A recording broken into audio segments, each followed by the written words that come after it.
রবীন্দ্রনাথ ঠাকুর রচিত ছোট গল্প ঠাকুরদা। ঠাকুরদা গল্পটা কোথা থেকে নেওয়া হয়েছে? মূল গ্রন্থ গল্পগুচ্ছ, ঠাকুরদার রচনাকাল 1302 বঙ্গাব্দ, ইংরেজি খুব সম্ভবত 1896, আর প্রকাশিত হয় সাধনা পত্রিকায়। এবার রবীন্দ্রনাথ ঠাকুরের প্রথম ছোট গল্পটা কি? রবীন্দ্রনাথ ঠাকুরের প্রথম ছোট গল্প ভিখারিণী ভারতী পত্রিকায় প্রকাশিত হয়েছিল। ক্লাস 11দের জন্য বলছি, যারা আমার কাছে পড়তে চাও, টিউশন নিতে চাও, তারা অবশ্যই আমার এই ভিডিওটিকে ফলো করতে থাকো। আর যারা অনলাইন ক্লাস করতে চাও, আমার ফোন নাম্বার 7980081922। আর যারা এখনও আমার চ্যানেলটিকে সাবস্ক্রাইব করে উঠতে পারোনি, তারা অবশ্যই চ্যানেলটিকে সাবস্ক্রাইব করে পাশে থাকবে এবং সমস্ত রকম ইনফরমেশন পেতে থাকবে। এই গল্পটাকে বুঝতে গেলে তোমাদেরকে ভীষণ মনোযোগ দিয়ে প্রত্যেকটা লাইনের অর্থ বুঝতে হবে। প্রত্যেকটা লাইনে অনেক অজানা শব্দ তোমাদের রয়েছে, আর এটা সাধু ভাষায় লেখা, সুতরাং খুব মন দিয়ে না শুনলে আর প্রত্যেকটা শব্দের অর্থ যদি লিখে না নাও, তাহলে কিন্তু এই গল্পটা বোঝা একটু মুশকিল। কিন্তু গল্পটা খুব সহজ সরল, কিন্তু লেখার যে ভঙ্গিমা সেটা তোমাদেরকে বুঝে নিতে হলে মন দিয়ে শুনতে হবে পড়াটা। দেখো, প্রথম লেখা, এটা প্রথম পরিচ্ছেদ, আজকের ভিডিওটা হবে শুধু প্রথম পরিচ্ছেদ নিয়ে। নয়নজোড়ের জমিদাররা এককালে বাবু বলিয়া বিশেষ বিখ্যাত ছিলেন। এই যে কথাটা বলা হচ্ছে বাবু, এই বাবু বলে কেন এরা বিশেষ বিখ্যাত, প্রত্যেকটা লাইন ভীষণ ইম্পর্টেন্ট, ওই জন্য বারবার তোমাদেরকে বলছি যে খুব মন দিয়ে শুনবে। এই বাবু কাদেরকে বলা হয়? বাবু একটা উপাধি। এই বাবু উপাধি লাভ করতে গেলে অনেক কাঠখড় পোড়াতে হতো তাদের সেই সময়। সাধারণ মানুষ যে কোনো মানুষকে বাবু সম্বোধন করবে, অর্থাৎ সে বাবু, তোমরা যদি পুরনো দিনের সিনেমা দেখে থাকো বা যদি সার্চ দাও, দেখতে পাবে যে সেখানে বাবু বলে সম্বোধন করছে, অর্থাৎ তারা অনেক ধনী, তারা প্রচুর ধনী, এবং যারা বাবু বলে তারা অনেক নিম্ন শ্রেণীর, অত্যন্ত দরিদ্র। সুতরাং এই যে ডিফারেন্সটা, ধনী আর দরিদ্রের মধ্যে যে ডিফারেন্সটা, এটা করতে গেলে নয়নজোড়ের জমিদারেরা অনেক কাঠখড় পুড়িয়েছিল। অর্থাৎ যারা বাবু উপাধি লাভ করার জন্য লালায়িত হয়, তারা কিন্তু অনেক পরিশ্রম তাদেরকে করতে হয়। কেননা যেটাকে এখন ইংরেজিতে বলা হয় শো অফ, এই শো অফ বা লোক দেখানো যে ব্যাপারটা, যে তারা কতটা ধনী, এটা দেখাতে গেলে পয়সার অনেক প্রয়োজন, পয়সার দমটা থাকা প্রয়োজন। কিন্তু এই নয়নজোড় বলে একটি জায়গা, সেখানের জমিদাররা বাবু বলে বিশেষ বিখ্যাত ছিলেন। কিভাবে বিখ্যাত ছিলেন এবং তাদের শেষ পরিণতি কি হলো? শুধু বাবু উপাধি লাভ করলেই হবে না, সেটাকে বজায় রাখতে হবে। সেটাকে বজায় রাখতে না পারলে তার পরিণতি যে করুণ হয়, সেটা নিয়েই কিন্তু আজকের এই গল্প ঠাকুরদা। তখনকার কালের বাবু আনার আদর্শ বড় সহজ ছিল না। অর্থাৎ আমি এইমাত্র বললাম যে কিভাবে যে ওরা বাবু, ওদের থেকে যে কতটা ডিফারেন্স, সেটা দেখানোর জন্য যে তাদের চাল চলন, পোশাক আশাক সব কিছুতে একটা বিস্তর ব্যবধান ওদের রাখতে হতো, সেটাকেই বলা হচ্ছে আদর্শ বা নমুনা। এখন যেমন রাজা রায়বাহাদুর খেতাব অর্জন করিতে অনেক খানা নাচ, ঘোড় দৌড় এবং সেলাম সুপারিশের শ্রাদ্ধ করিতে হয়। রবীন্দ্রনাথ কি লিখছেন এখন, অর্থাৎ তিনি যখন গল্পটা লিখছেন তখনকার সময়ের কথা বলছে। এখন যেমন রাজা রায়বাহাদুর খেতাব অর্জন করতে, তখনকার যারা প্রচুর পয়সা ছিল, অত্যন্ত ধনী ছিল, তারা রাজা বা রায়বাহাদুর খেতাবের জন্য লালায়িত ছিল। তারা লালসা ছিল তাদের, যে তাদেরকে রাজা বলা হবে বা তাদেরকে রায়বাহাদুর বলা হবে। তার জন্য প্রচুর পয়সা খরচ করতে হতো, অনেক সুপারিশের দরকার হতো। কাদের থেকে? অবশ্যই ব্রিটিশদের থেকে। তাদের আনুকূল্য লাভ না করলে কখনোই অধিক পয়সার অধিকারী হওয়া যায় না। এবার বলছেন, তখনও সাধারণের নিকট হইতে বাবু উপাধি লাভ করিতে বিস্তর দুঃসাধ্য তপশ্চরণ করিতে হইত। অর্থাৎ নয়নজোড়ের জমিদাররা কিন্তু রাজা বা রায়বাহাদুর ছিলেন না, তারা ছিলেন বাবু। তার মানে এই বাবু কাদের সঙ্গে ডিফারেন্সটা? অত্যন্ত নিম্ন বা দরিদ্র শ্রেণীর থেকে যে ডিফারেন্সটা, তারা ওই মানুষদের বা জমিদারদের বাবু সম্বোধন করে ডাকবে। এই যে বাবু বলাটা, এটা একটা আত্মতুষ্টি, যে আমাকে বাবু বলে ডাকছে, অর্থাৎ আমি একজন মহান কেউ। ঠিক আছে? তা দুঃসাধ্য তপশ্চরণ, দুঃসাধ্য মানে যা সাধন মানে সাধ্য নয়, আর তপশ্চরণ মানে হচ্ছে তপস্যা করা, মানে এই তপস্যা করতে হতো এই বাবু উপাধি লাভ করতে। এবার কথক বা গল্প কথক লিখছেন কি, আমাদের নয়নজোড়ের বাবুরা পাড় ছিঁড়িয়া ফেলিয়া ঢাকাই কাপড় পরতেন। ঢাকাই অর্থাৎ ঢাকায় উৎপন্ন। পাড় ছিঁড়ে পরতেন, কাপড় কি পরতেন? বাবুরা কাপড় পরতেন কীরকম, সেটাকে হচ্ছে ধুতি বলা হয়। ধুতিটাকে কীভাবে পরতো? পাড় ছিঁড়ে পরতো। কেন পাড় ছিঁড়ে পরতো? কারণ পাড়ের কর্কশতায় তাহাদের সুকোমল বাবুয়ানা ব্যথিত হইত। অর্থাৎ পাড়টা যে একটু শক্ত হতো, ভেতরের জমিটা হতো নরম, আর পাড়টা একটু শক্ত হতো, তা সেই শক্ত পাড়টা তারা ছিঁড়ে ফেলতো, কারণ শক্ত পাড়টার আঘাতে তাদের পায়ে ব্যথা লাগতো। সেই জন্য বলছে সুকোমল বাবুয়ানা, অর্থাৎ তারা খুব সফিস্টিকেটেড, তাদের সহ্য শক্তি অনেক কম, এরকম বলা হচ্ছে, তাদের একটুতেই কষ্ট হতো। তাহারা লক্ষ টাকা দিয়া বিড়াল শাবকের বিবাহ দিতেন, এবং কথিত আছে একবার কোনো উৎসব উপলক্ষে রাত্রিকে দিন করিবার প্রতিজ্ঞা করিয়া অসংখ্য দ্বীপ জ্বালাইয়া সূর্যকিরণের অনুকরণে তাহারা সাচ্চা রূপার জড়ি উপর হইতে বর্ষণ করিয়াছিলেন। তারা বিড়াল শাবকের বিবাহ দিতেন, অর্থাৎ আমরা একটা কথা শুনেছি যে পয়সা থাকলে বিড়ালের বাবারও শ্রাদ্ধ করা যায়। সুতরাং এটা একটা শো অফ, যে তারা এত প্রতিপত্তিশালী, তারা এত সম্পদশালী, তারা যে কোনো ধরনের বিলাসিতাই করতে পারে। তাই তারা লোককে দেখানোর জন্য বিড়াল শাবকেরও বিবাহ দিত মহা ধুমধাম করে, গ্রামের পর গ্রাম লোককে খাইয়ে। ঠিক আছে? এবং অসংখ্য দ্বীপ জ্বালাইয়া সূর্যকিরণের অনুকরণে। এখন তোমরা কিন্তু অনেক খেলা দেখো, ক্রিকেট, যেগুলো রাত্রে হয়, অর্থাৎ রাত্রে হলে পরে কতটা লাইট লাগাতে হয়, সারা মাঠকে দিন করে ফেলতে হয়, তোমাদের সে অভিজ্ঞতা আছে। সুতরাং তারা কি করেছে, রাত্রিকে দিন করবে, তার জন্য অসংখ্য দ্বীপ জ্বালিয়েছে সূর্যকিরণের অনুকরণে। অর্থাৎ তখন তো লাইট ছিল না, ইলেকট্রিক লাইট ছিল না, তাই সূর্যকিরণের অনুকরণে অসংখ্য দ্বীপ জ্বালিয়েছে। তাহলে অসংখ্য দ্বীপ বা প্রদীপ জ্বালাতে কতটা তেলের প্রয়োজন? তাহারা সাচ্চা রূপার জড়ি ওপর হইতে বর্ষণ করিয়াছিলেন। তোমরা অতীতে শুনে থাকবে, মানে বিভিন্ন রাজা রানী এদের পোশাকের মধ্যে সোনার জড়ি রূপোর জড়ি থাকতো, ঠিক সেটাই সেই রকমই সত্যিকারের সাচ্চা অর্থাৎ সত্যিকারের রূপোর জড়ি ওপর থেকে ফেলেছিল। নিচে অসংখ্য প্রদীপ জ্বলছে আর ওপর থেকে রূপোর জড়ি পড়ছে, অর্থাৎ ওই যে অসংখ্য প্রদীপ, তার যে আলো প্রতিফলিত হচ্ছে রূপোর জড়ির মধ্যে, তাতে এত ঝলমল করছে যে দিনের আলোর মতো মনে হচ্ছে। তাহলে কতটা পরিমাণ বিলাসিতার, মানে উচ্চ বিলাসিতার পর্যায়ে গেলে এই ধরনের কাজ তারা করতে পারে। ইহা হইতে সকলেই বুঝিবেন সেকালে বাবুদের বাবুয়ানা বংশানুক্রমে স্থায়ী হইতে পারিত না। বহুবর্তিকা বিশিষ্ট প্রদীপের মতো নিজের তৈল নিজে অল্পকালের ধুমধামেই নিঃশেষ করিয়া দিত। অর্থাৎ সেকালের বাবুদের বাবুয়ানা বংশানুক্রমে স্থায়ী হইতে পারিত না। কি করে স্থায়ী হবে? কারোর বাবা বা ঠাকুরদা যদি অত্যন্ত ব্যয় করত অহেতুক, প্রয়োজন ছাড়া, যে শুধুমাত্র দেখানোর উদ্দেশ্যে যে আমরা কত ধনী বা আমরা যে কত আলাদা তোমাদের থেকে, তার জন্য যে ব্যয় করত, তাহলে তার উত্তরপুরুষ বা তারা উত্তরাধিকার যারা, তাদের জন্য কিছুই অর্থ বাঁচত না, কারণ তার বাবা বা তার ঠাকুরদার সমস্তই কিন্তু খরচ করে উড়িয়ে দিয়েছে। বহু বর্তিকা বিশিষ্ট প্রদীপের মতো, বহু বর্তিকা অর্থাৎ বহু প্রদীপ, বর্তিকা অর্থাৎ প্রদীপ কি করতো, নিজের তৈল নিজে অল্পকালের ধুমধামেই নিঃশেষ করিয়া দিত।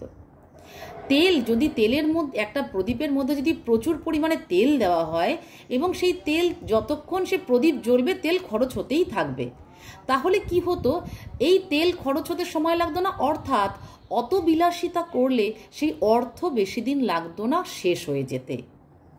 এবার আমরা কিন্তু গল্পের চরিত্রে প্রবেশ করছি। আমাদের কৈলাসচন্দ্র রায়চৌধুরী সেই প্রখ্যাত যশ নয়নজোড়ের একটি নির্বাপিত বাবু। তাহলে গল্পের আমরা চরিত্র পেলাম, মুখ্য চরিত্র কৈলাসচন্দ্র রায়চৌধুরী। তিনি কে? তিনি একজন প্রখ্যাত মানে অত্যন্ত যশস্বী নয়নজোড়ের নির্বাপিত বাবু, অর্থাৎ নির্বাপিত মানে নিভে যাওয়া। তাহলে বাবুদের বংশ, যে বাবুদের অর্থকড়ি, একেবারেই নিভে গেছে, আর কিচ্ছু অবশিষ্ট নেই যে এই কৈলাসচন্দ্র রায়চৌধুরী যে তার উত্তর পুরুষ বা তার সন্তানের জন্য রেখে যাবে বা সে নিজেও খরচ করবে সেইটুকুনি পয়সাও কিন্তু তাদের আর নেই।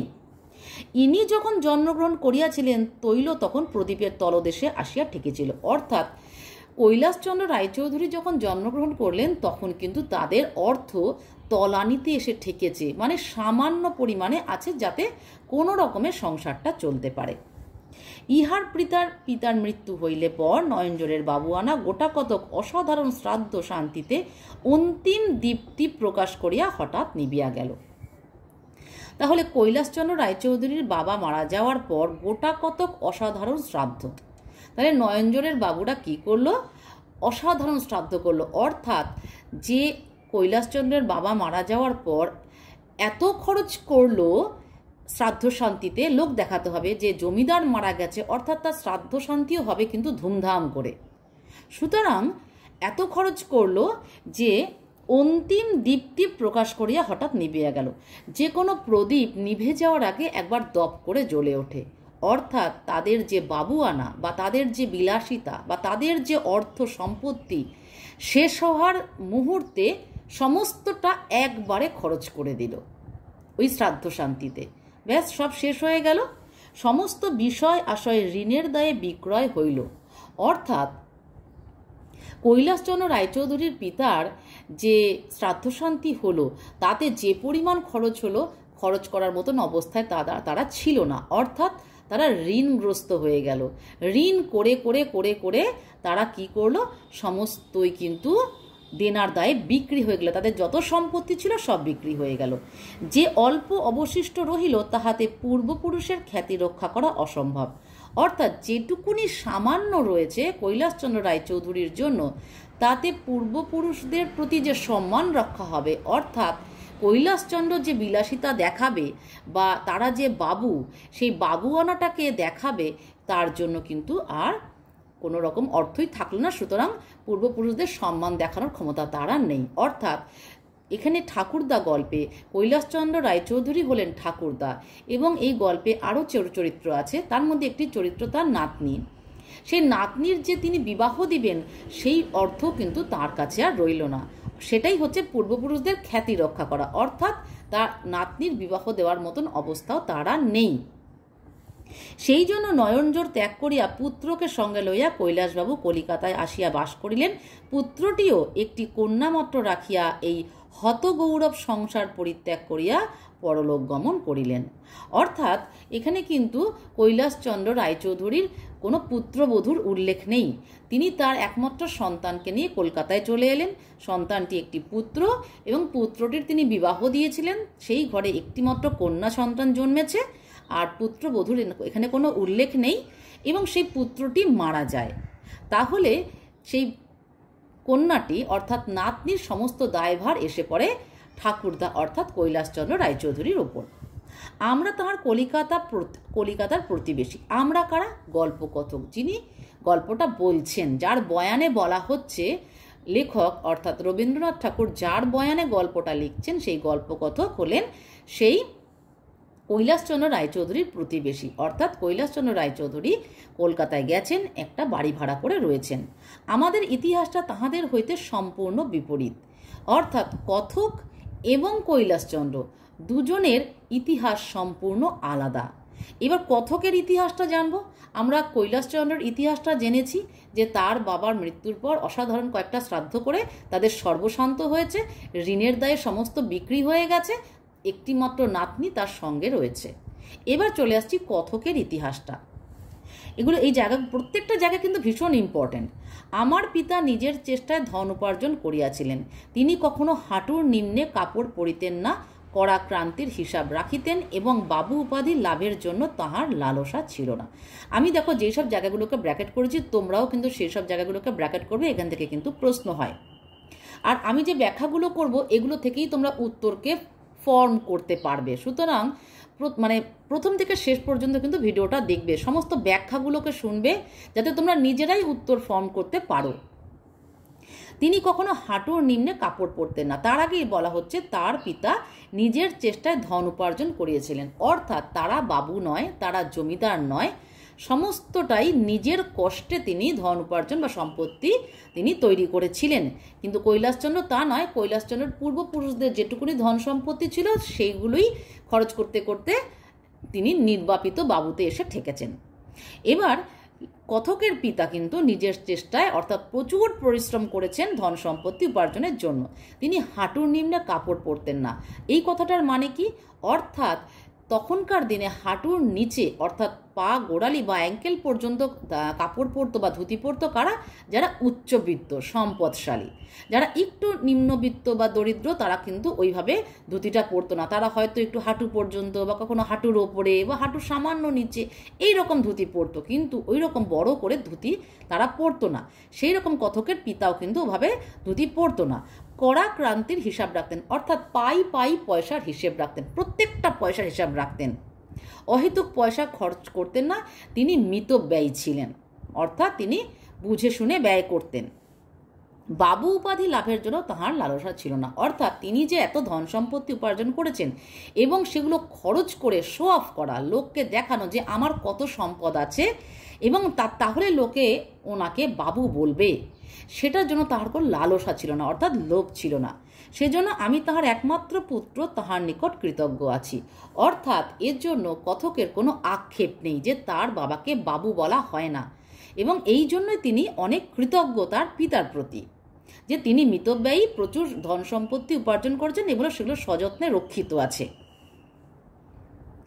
আমি যে লেখাপড়া শিখিয়াছি এবং নিজের প্রাণ ও মান রক্ষার উপযোগী যথেষ্ট অর্থ বিনা চেষ্টায় প্রাপ্ত হইয়াছি, ইহাই আমি পরম গৌরবের বিষয় বলিয়া জ্ঞান করি।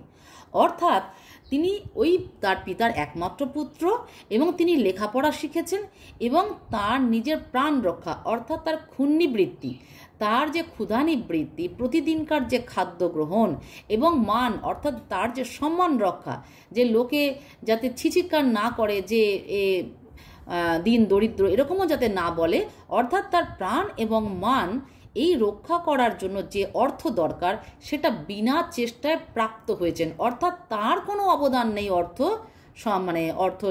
সংগ্রহের জন্য, তার কোনো অবদান নেই, কিন্তু তিনি প্রাপ্ত হয়েছেন, অর্থাৎ তিনি উত্তরাধিকার সূত্রে বাবার থেকে ওটা পেয়েছেন। তাই তিনি এটাকে অত্যন্ত পরম গৌরবের বিষয় বলে মনে করেন। শূন্য ভাণ্ডারে পৈতৃক বাবুয়ানার উজ্জ্বল ইতিহাসের অপেক্ষা লোহার সিন্দুকের মধ্যে পৈতৃক কোম্পানির কাগজ আমার নিকট অনেক বেশি মূল্যবান বলিয়া মনে হয়। ব্র্যাকেট করবে, শূন্য ভাণ্ডারে পৈতৃক বাবুয়ানার উজ্জ্বল ইতিহাস। উজ্জ্বল ইতিহাস কোনটা? এই যে বাবু সমাজ, এই যে এতকাল তারা ব্যয় করেছে, লোক দেখিয়েছে, লোককে খাইয়েছে, এটা একটা ইতিহাস এবং এটা উজ্জ্বল ইতিহাস।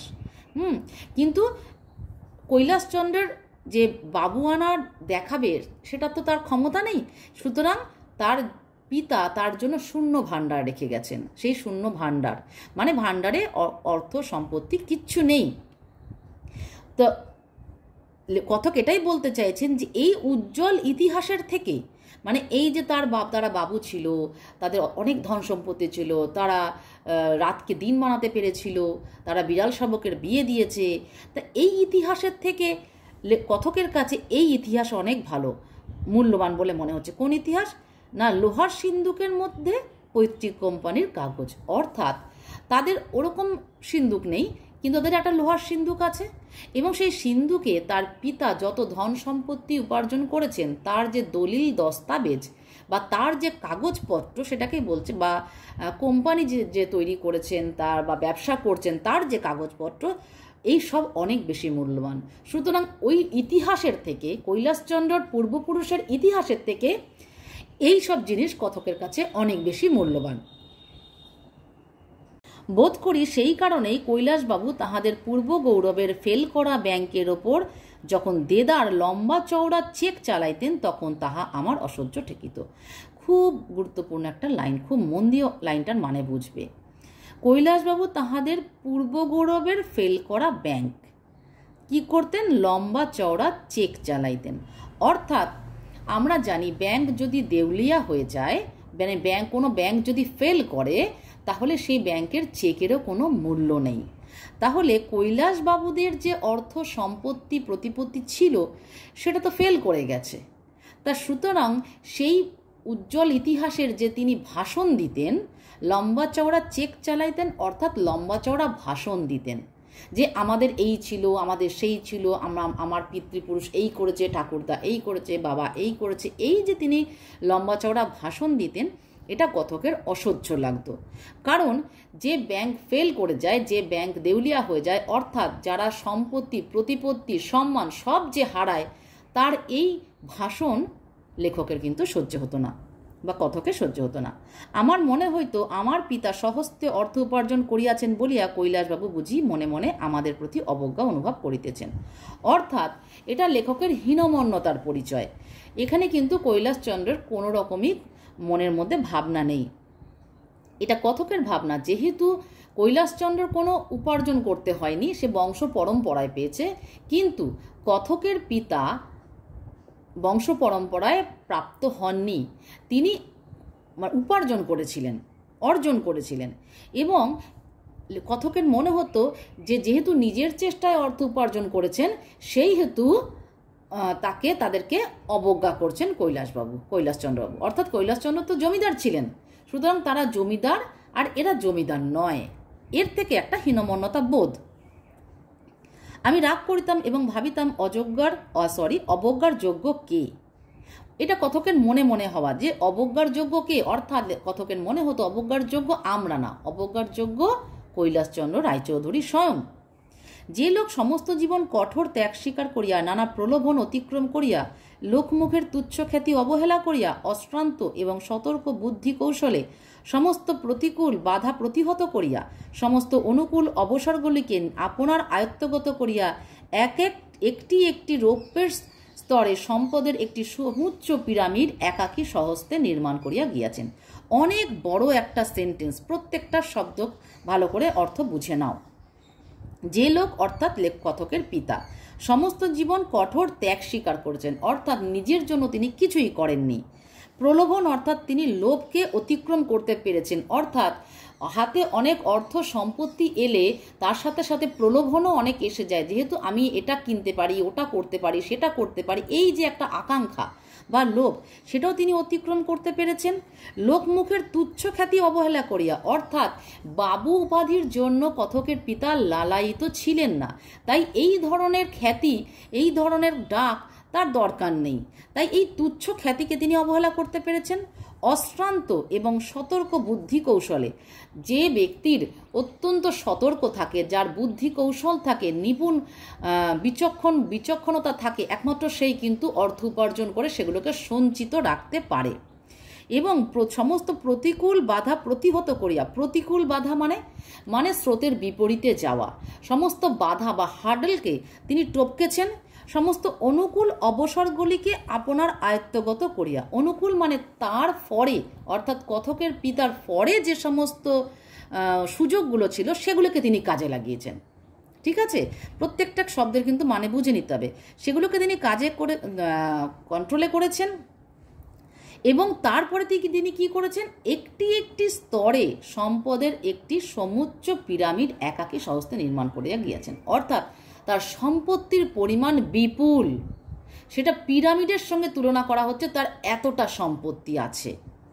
সুতরাং এই যে ব্যক্তি, এই যে তিনি যেটা করেছেন তার কোনো তুলনা নেই, তার প্রতি সম্মান প্রদর্শন করানো বা তিনি অত্যন্ত সম্মানের যোগ্য, এটা কথক মনে করেন যে তার পিতা কিন্তু কম মানুষ নন। তিনি হাঁটুর নিচে কাপড় পরিতেন না বলিয়া যে কম লোক ছিলেন তাহা নয়। এই কথাটার অর্থ কি? অর্থাৎ হাঁটুর নিচে তিনি কাপড় পরতেন না, আমি একটু আগেই ব্যাখ্যা করেছি। হাঁটুর নিচে কাপড় পরতেন কারা? যারা সম্পদশালী, বিত্তশালী, যাদের প্রচুর সম্পত্তি রয়েছে এবং যারা জমিদার বা রাজা বা রায়বাহাদুর, তারা ওরকম পা পর্যন্ত ধুতি পরতো, সেই ধুতিতে কুচি থাকতো ইত্যাদি ইত্যাদি। কিন্তু কথকের পিতা কখনো হাঁটুর নিচে কাপড় পরেননি। কেন পড়েননি? কারণ তিনি মিতব্যয়ী ছিলেন। আমি একটু আগেই বলেছি তিনি অহেতুক লোক দেখানোকে পছন্দ করতেন না, তাই কথকের কিন্তু গৌরবের কোনো সীমা ছিল না। এবং সেজন্য যে তিনি কম লোক ছিলেন তাহা নয়, অর্থাৎ যে তিনি হাঁটুর নিচে কাপড় পরতেন না বলে যে তার অর্থকড়ি ছিল না, তার সম্পত্তি ছিল না, তা নয়। তখন অল্প বয়স ছিল, সেই জন্য এরূপ তর্ক করিতাম, রাগ করিতাম। এখন বয়স বেশি হইয়াছে, এখন মনে করি ক্ষতি কি, আমার তো বিপুল বিষয় আছে, আমার কিসের অভাব। অর্থাৎ কথকের যখন এই কথাগুলো মনে হতো তখন কথকের বয়স একটু অল্প ছিল। এই মুহূর্তে কথকের বয়স বেশ বেশি হয়েছে, তাই তার এখন মনে হচ্ছে যে ঠিক আছে, আমি রাগ করতাম, এখন দরকার কি, যার যা আছে তা সে তাই নিয়ে ভালো থাক, আমার তো কোনো অভাব নেই। যাহার কিছু নাই ব্র্যাকেট করবে, সে যদি অহংকার করিয়া সুখী হয় তাহাতে আমার তো সিকি পয়সার লোকসান নাই, বরং সে বেচারার সান্ত্বনা আছে। বর্তমানেও তোমরা দেখে থাকবে যে অনেক মানুষ আছে মিথ্যে কথা বলে বা শো অফ করে, এটা কিনেছি, আমার ওটা আছে, আমার সেটা আছে। তা কথা হলো, তারা যদি বলে সুখী হয় তাতে তো আমার কোনো লোকসান নেই, বা যে যাকে বলা হচ্ছে তার তো কোনো লোকসান নেই, সে বলছে বলুক না, কিন্তু অ্যাকচুয়ালি মিথ্যে কথা বলা উচিত নয়। ইহাও দেখা গিয়াছে, আমি ব্যতীত আর কেহ কৈলাসবাবুর ওপর রাগ করিত না, কারণ এত বড় নিরীহ লোক সচরাচর দেখা যায় না। এখানে ব্র্যাকেট করবে। কথক এটা খেয়াল করে দেখেছেন যে সে ছাড়া আর কেউ কৈলাসচন্দ্র রায়চৌধুরীর ওপর রাগ করতো না। কলকাতায় যেই জায়গাটায় থাকতেন কৈলাসচন্দ্র, সেখানে আরও তার নানান রকম অনেক প্রতিবেশী ছিলেন, এবং কেউই তার কথায় কেউ রাগ করতো না, বরং তাকে বেশ ভালো মানুষ বলেই সবাই মনে করত। কারণ এত বড় নিরীহ লোক সচরাচর দেখা যায় না। নিরীহ কেন? কারোর ক্ষতি করে না, কারোর বিরুদ্ধে কোনো মন্তব্য করে না, কারোর সম্বন্ধে কানে দেওয়া উল্টোপাল্টা কথা বলা সেগুলো তিনি করেন না, অর্থাৎ তিনি নিরীহ। ক্রিয়াকর্মে সুখে দুঃখে প্রতিবেশীদের সহিত তাহার সম্পূর্ণ যোগ ছিল। অর্থাৎ যে কোনো কাজ হতো, পাড়ায় কোনো কাজ হতো বা এলাকায় কোনো কাজ হতো, সব কিছুতেই তিনি কিন্তু সম্পূর্ণভাবে তিনি যোগদান করতেন, সুখে দুঃখেও পাশে থাকতেন। ছেলে হইতে বৃদ্ধ পর্যন্ত সকলকেই দেখা হইবা মাত্র তিনি হাসি মুখে প্রিয় সম্ভাষণ করিতেন। অর্থাৎ তার মধ্যে একটা সৌজন্য বোধ ছিল। এটা হতে পারে যে তারা বাবু ছিল, তারা জমিদার ছিল, এটা তাদের স্বভাব। এটার জন্যও হতে পারে যে তার একটা হাসি মুখ ছিল। তিনি সৌজন্য বোধের জন্য সকলকেই কুশল জিজ্ঞাসা করতেন, এবং কুশল জিজ্ঞাসা করতে গিয়ে একটা প্রশ্নোত্তর মালার সৃষ্টি হতো। কীরকম, ভালো তো, শশী ভালো আছে তো, আমাদের বড়বাবু ভালো আছেন, মধুর ছেলেটির জ্বর হয়েছিল শুনেছিলুম, সে এখন ভালো আছে তো, হরিচরণ বাবুকে অনেককাল দেখিনি, তার অসুখ বিসুখ কিছু হয়নি, তোমাদের রাখালের খবর কি, বাড়ির এঁয়ারা সকলে ভালো আছেন। এই যে একটা প্রশ্নোত্তর মালা, অর্থাৎ তিনি যে এগুলোর উত্তর চাইছেন তা নয়, কিন্তু সৌজন্য বোধ তাকে দিয়ে এগুলো বলিয়ে নিত, কারণ তার এটা প্রকৃতি। বাড়ির এঁয়ারা সকলে ভালো আছেন, এঁয়ারা অর্থাৎ বাড়ির স্ত্রীলোকেরা, ইত্যাদি ইত্যাদি। অর্থাৎ লোকটি সম্বন্ধে জানা গেল লোকটি অত্যন্ত নিরীহ। আরও জানা যাচ্ছে কি, লোকটি ভারী পরিষ্কার পরিচ্ছন্ন, কাপড় চোপড় অধিক ছিল না, কিন্তু মেরজাইটি, চাদরটি, জামাটি, এমনকি বিছানায় পাতিবার একটি পুরাতন র্যাপার, বালিশের ওয়ার, একটি ক্ষুদ্র শতরঞ্চ সমস্ত সহস্তে রৌদ্রে দিয়া ঝাড়িয়া দড়িতে খাটাইয়া ভাঁজ করিয়া আলনায় তুলিয়া পরিপাটি করিয়া রাখিতেন। এখানে অনেক বড় বড় সেন্টেন্স আছে, সুতরাং মন দিয়ে শুনতে হবে। তাহলে লোকটি কিন্তু আদ্যপ্রান্তে একটি পরিষ্কার পরিচ্ছন্ন মানুষ। তার পরিষ্কার পরিচ্ছন্ন থাকার জন্য কিন্তু বেশি কাপড় চোপড়ের প্রয়োজন সত্যিই হয় না, সুতরাং নিজেকে পরিষ্কার রাখার মানসিকতাটা দরকার। মেরজাই অর্থাৎ এক ফতুয়া জাতীয় এক ধরনের পোশাক, এবং যা যা এখানে বলা হচ্ছে সব কিছুই তিনি সুন্দর করে যত্ন করে রাখতেন, তাই সেগুলোর কিন্তু আয়ু অনেক হয়েছে।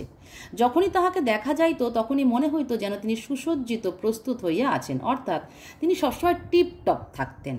পরিষ্কার পরিচ্ছন্ন দেখলেই মনে হতো কোথাও তিনি যাচ্ছেন, কিন্তু সবসময় তিনি ওই পরিষ্কার জামা কাপড় পরতেন, কারণ এটা তাদের বংশগত। অল্প স্বল্প সামান্য আসবাবেও তাহার ঘরদ্বার সমুজ্জ্বল হইয়া থাকিত, মনে হইতো যেন তাহার আরও অনেক আছে। এটা ওই যে বললাম, যার যার প্রকৃতি।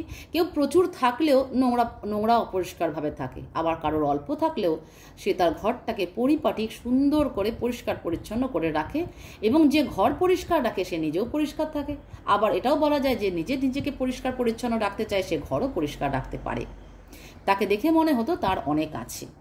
ভৃত্যাভাবে অনেক সময় ঘরের দ্বার রুদ্ধ করিয়া তিনি নিজের হস্তে অতি পরিপাটি করিয়া ধুতি কোঁচাইতেন, এবং চাদর ও জামার আস্তিন বহু যত্নে ও পরিশ্রমে গিলে করিয়া রাখিতেন।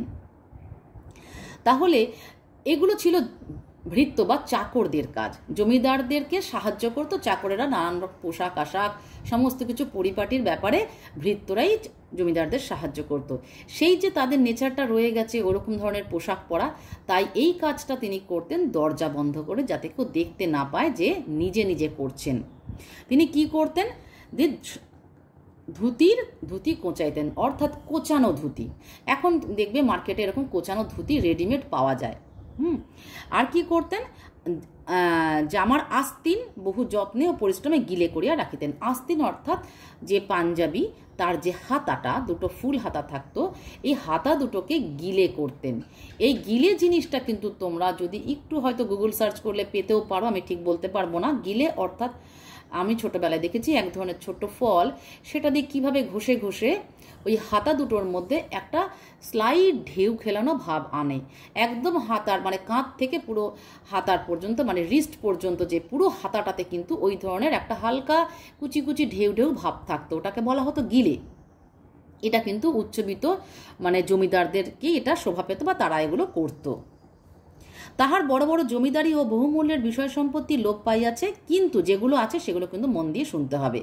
একটি বহুমূল্য গোলাপ পাশ, আতরদান, গোলাপ পাশ অর্থাৎ গোলাপ জল ছেটানোর যে পাত্রটা সেটা, আতরদান, একটি সোনার রেকাবি বা প্লেট, একটি রূপোর আলবোলা বা রূপোর যে হুকো গুড়গুড়ি যেটাকে বলে, একটি বহুমূল্য শাল ও সেকেলে জামা জোড়া ও পাগড়ি দারিদ্র্যের গ্রাস হইতে বহু চেষ্টায় তিনি রক্ষা করিয়াছিলেন।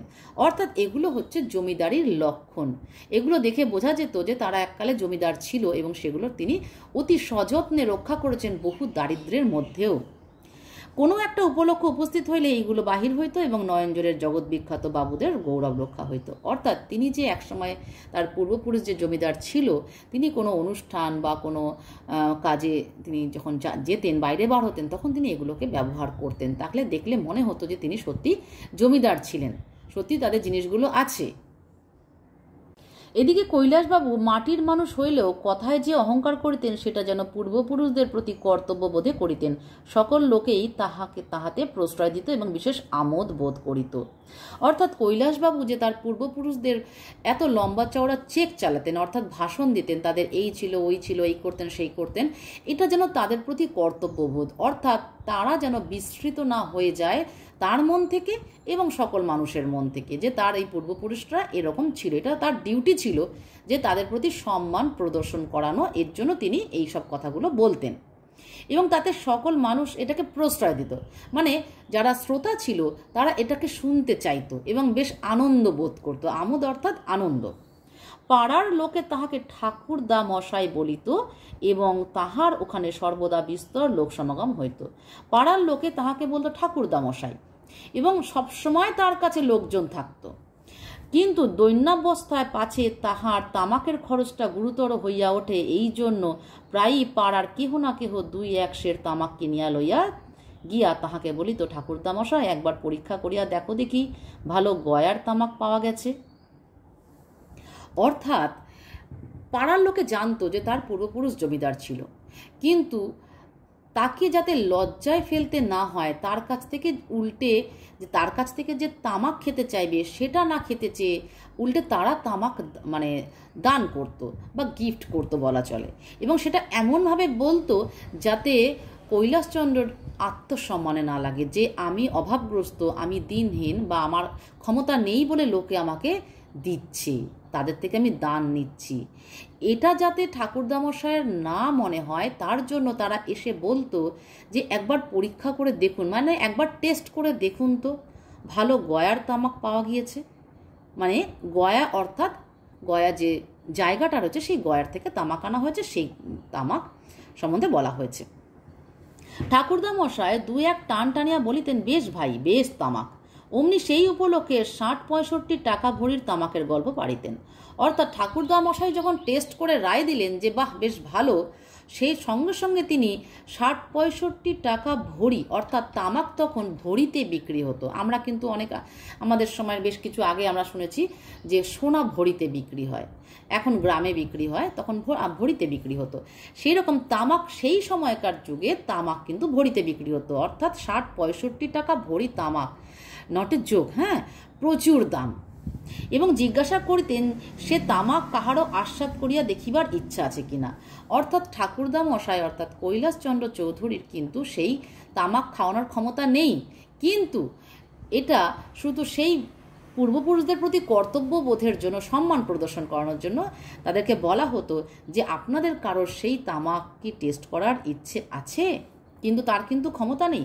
সকলে জানিত যে যদি কেহ ইচ্ছা প্রকাশ করে তবে নিশ্চয়ই চাবির সন্ধান পাওয়া যাইবে না, অথবা অনেক অন্বেষণের পর প্রকাশ পাইবে যে পুরাতন ভৃত্য গণেশ বেটা কোথায় যে কি রাখে তাহার আর ঠিকানা নাই।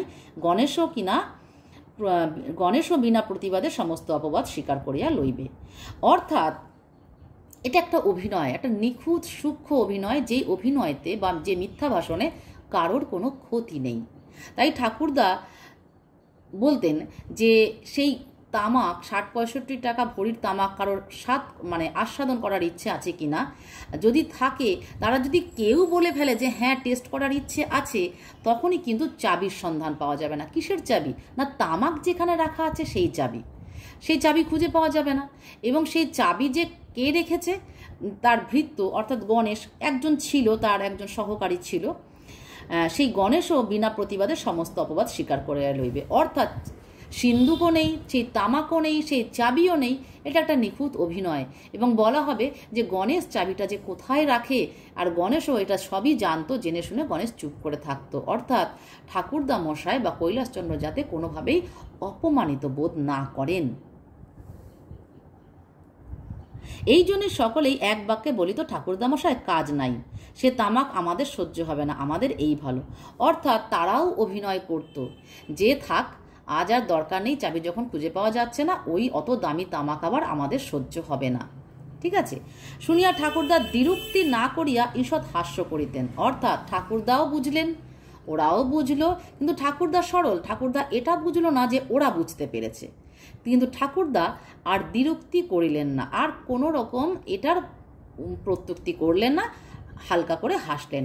সকলে বিদায় লইবার কালে হঠাৎ বলিয়া উঠিতেন, সে যেন হলো, তোমরা কবে আমাদের এখানে খাবে বলো দেখি ভাই। এটাও কিন্তু আর একটা সৌজন্য বোধ বলো বা পূর্বপুরুষদের প্রতি কর্তব্য, যে তারা চলে যাচ্ছে অথচ তাদেরকে কিছু খাবার দিয়ে আপ্যায়ন করা হলো না। এটা একটা লজ্জার ব্যাপার। জমিদার বাড়িতে এসেছে অথচ খাবার দিয়ে আপ্যায়ন করলো না, সেই জন্য বলা হলো যে তোমরা আমার এখানে কবে খাবে বলো দেখি ভাই। এটাও একটা অভিনয়।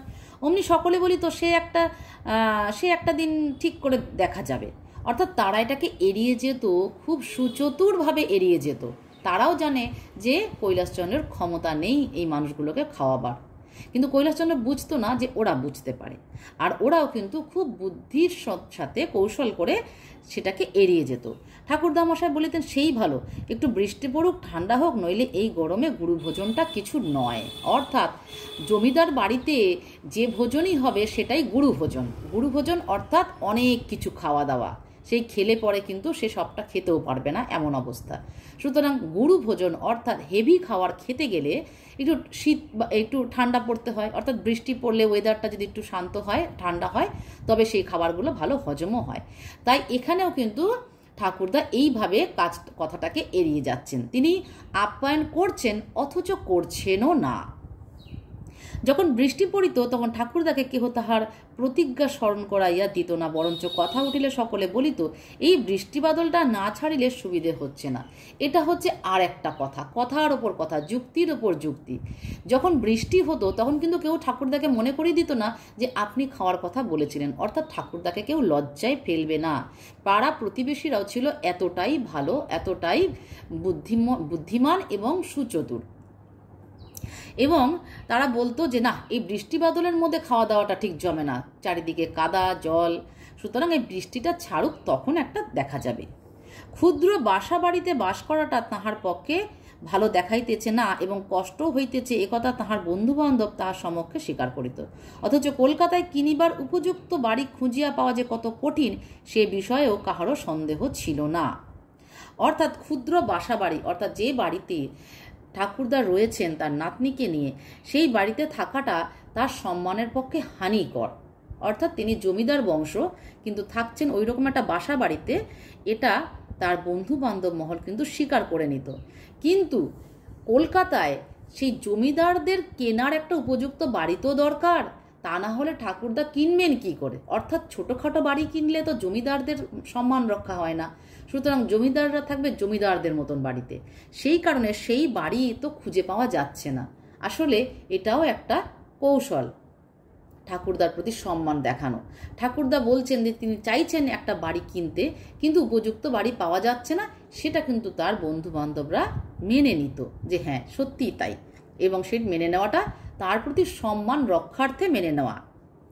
এমনকি আজ ৬-৭ বৎসর সন্ধান করিয়া ভাড়া লইবার মতো একটা বড় বাড়ি পাড়ার কেহ দেখাইতে পাইল না। অবশেষে ঠাকুরদা মশাই বলিতেন, তা হোক ভাই, তোমাদের কাছাকাছি আছি এই আমার সুখ। নয়নজোড়ে বড় বড় তো পড়ে বাড়ি, বড় বাড়ি তো পড়েই আছে, কিন্তু সেখানে কি মন টেকে? এটাও একটা নিখুঁত অভিনয়। কিন্তু সবাই সব কিছু বোঝে। আমি একটা কথাই বারবার বলছি যে সবাই সব কিছু বুঝেও কিন্তু ব্যাপারটাকে এড়িয়ে যায় শুধুমাত্র কৈলাসচন্দ্রকে সম্মান জানানোর জন্য।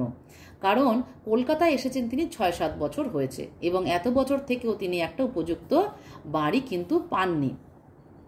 এবং বাড়ি পাননি কারণ তার অর্থ নেই কেনার মতন, এবং সেটাকে ঢাকা দেওয়ার জন্য কৈলাসচন্দ্র কি বলছেন না, ঠিক আছে তোমাদের কাছাকাছি আছি এটাই তো সুখ, তোমাদের থেকে দূরে চলে যেতে তো মন চায় না, কারণ তাদের জমিদার বাড়ি তো পড়েই আছে নয়নজোড়ে, সেখানে তো মন টিকবে না, না বন্ধু বান্ধবদের ছেড়ে। কিন্তু তার সমস্ত বিষয় সম্পত্তি সবই বিক্রি হয়ে সেই পয়সাও শেষ হয়ে গেছে। আমার বিশ্বাস ঠাকুরদাও জানিতেন যে সকলে তাহার অবস্থা জানে, এবং যখন তিনি ভূতপূর্ব নয়নজোড়কে বর্তমান বলিয়া ভান করিতেন এবং অন্য সকলেও তাহাতে যোগ দিত, তখন মনে মনে বুঝিতেন যে পরস্পরের এই ছলনা কেবল পরস্পরের প্রতি সৌহার্দ্য বশত। অর্থাৎ এটা কথকের কথা, আমি যেটা এতক্ষণ বলে এলাম যে ঠাকুরদা বুঝতেন না, কিন্তু কথক এখানে বলতে চাইছেন তিনি হয়তো বুঝতেন, কথকের বিশ্বাস যে ঠাকুরদাও জানিতেন, কিন্তু সত্যি জানিতেন কিনা জানা যাচ্ছে না, কিন্তু কথকের বিশ্বাস যে ঠাকুরদা জানতেন যে তার অবস্থা তার প্রতিবেশীরা জানে।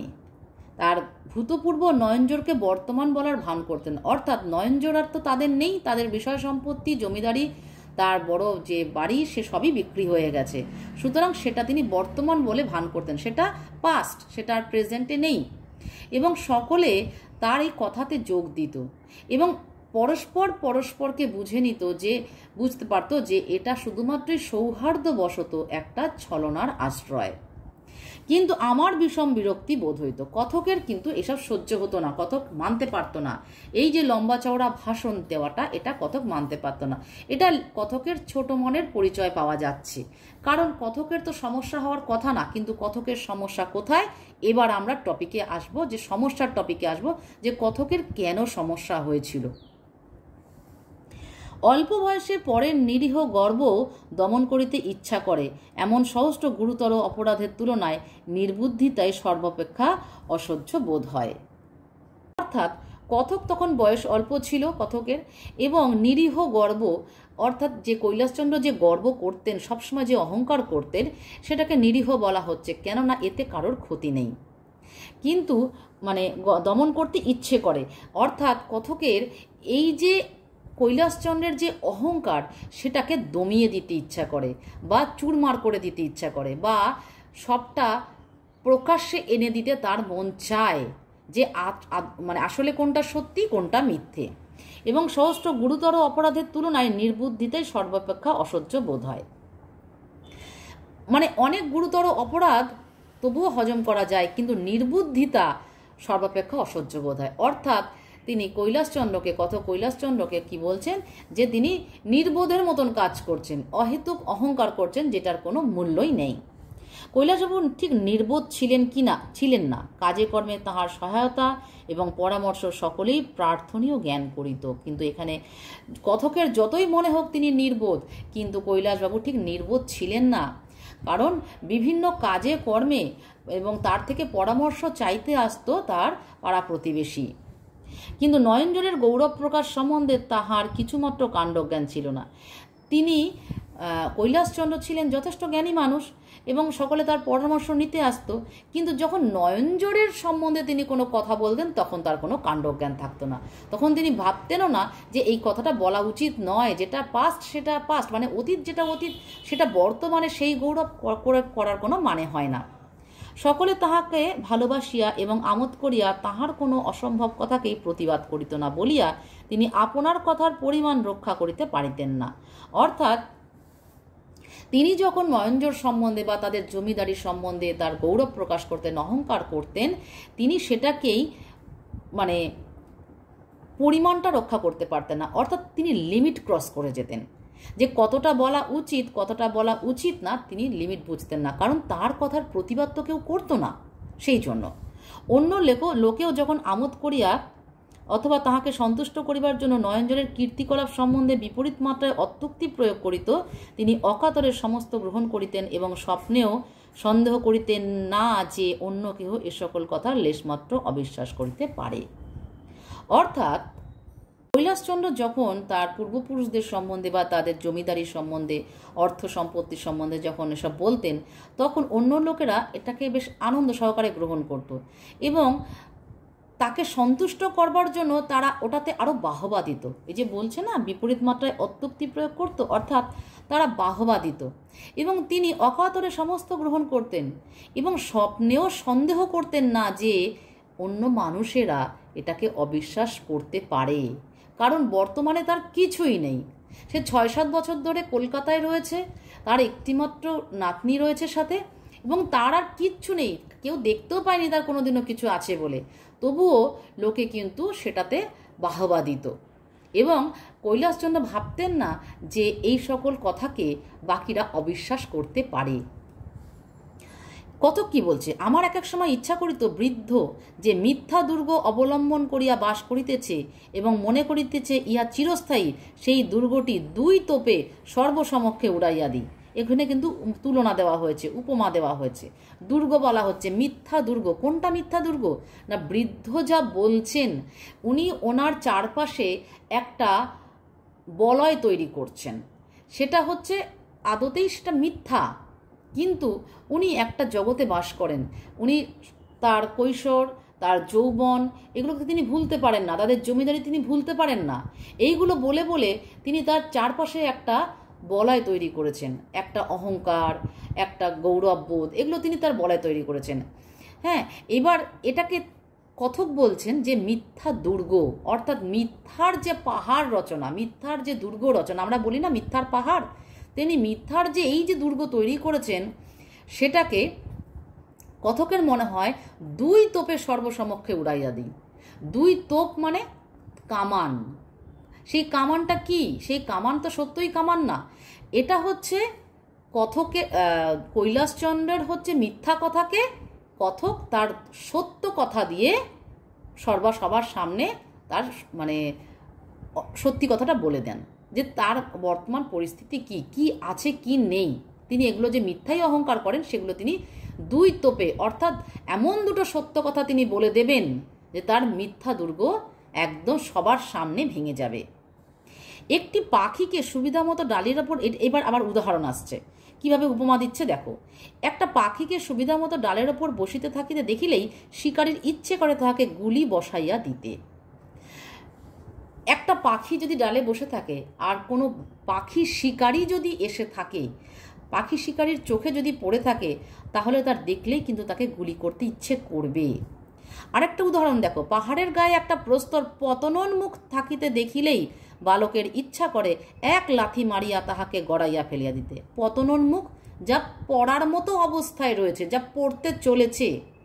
তাহলে পাহাড়ের গা অর্থাৎ পাহাড়ের ঢালু গায়ে একটা পাথর এমনভাবে আছে দেখলেই মনে হয় পড়ে যাবে, মানে পড়ে যাবে এমন একটা কন্ডিশন। পতনোন্মুখ মানে পতনের জন্য উন্মুখ অবস্থায় রয়েছে, এবং দেখলেই একটা বালক বা ছোট ছেলের ইচ্ছা করবে যে সেই পাথরটাকে লাথি মেরে ফেলে দিই।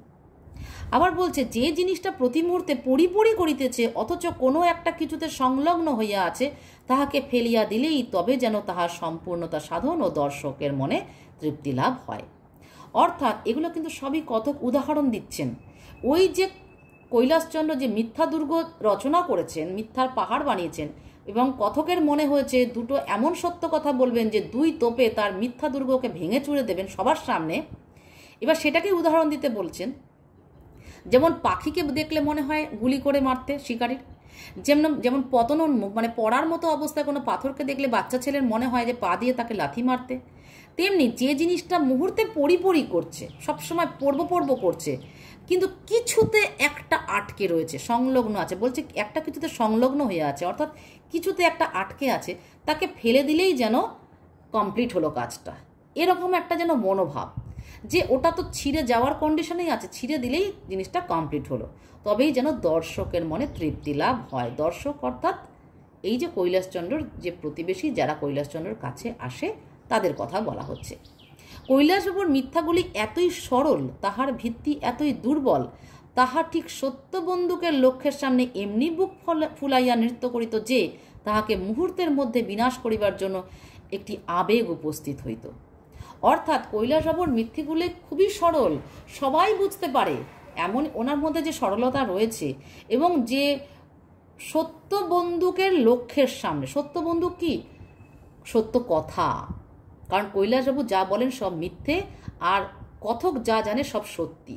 এই সত্য কথাটা হচ্ছে সত্য বন্দুক, আর এই মিথ্যাগুলি হচ্ছে কৈলাসবাবুর কথা।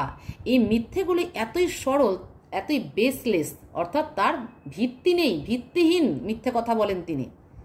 এবং কথকের মনে হয় যে তাকে মুহূর্তের মধ্যে বিনাশ বা ধ্বংস করিবার জন্য একটি আবেগ উপস্থিত হইত। কার? এটা কথকের। কি কেবল নিতান্ত আলস্যবশত এবং সর্বজনসম্মত প্রথার অনুসরণ করিয়া সে কার্যে হস্তক্ষেপ করিতেন না, ব্র্যাকেট করবে। অর্থাৎ কথকের এসব মনে হতো যে তার মিথ্যা দুর্গটাকে একদম সত্য বন্দুকের তোপ দেগে বা গুলি করে একদম উড়িয়ে দিই, সব সত্যিটা সবার সামনে প্রকাশ করে দিই। কিন্তু কেন তিনি করতেন না? নিতান্ত আলস্যবশত, তার মনে হতো না যে এটা করা উচিত, তার মনে হতো থাক, করবো না। এবং সর্বসম্মত প্রথার অনুসরণ করিয়া, সর্বসম্মত প্রথা কি? এটাই যে তোমার তো ক্ষতি করেনি, তাহলে তুমি তার ক্ষতি করবে কেন? বা সবাই যাকে সম্মান করছে তুমি তার ক্ষতি করতে চাইছো কেন? সবাই তো তাকে সম্মান করছে, সবাই তো জিনিসটাকে মেনে নিচ্ছে, তোমার অসুবিধাটা কোথায়? এটা সর্বসম্মত প্রথা, অর্থাৎ যাকে সবাই সম্মান করছে তুমি সম্মান করতে পারছো না কেন? অর্থাৎ তাকে তোমাকেও সম্মান করতে হবে, এটা সম্মান, এটা হচ্ছে সর্বজনসম্মত প্রথা। তাই তিনি কথক এই কাজটা করতেন না এই প্রথার অনুসরণ করে। এই পর্যন্ত হচ্ছে প্রথম পরিচ্ছেদ। এর পরের ভিডিওতে নিয়ে আসবো দ্বিতীয় পরিচ্ছেদ। অপেক্ষায় থাকো, খুব শিগগিরই আসছি।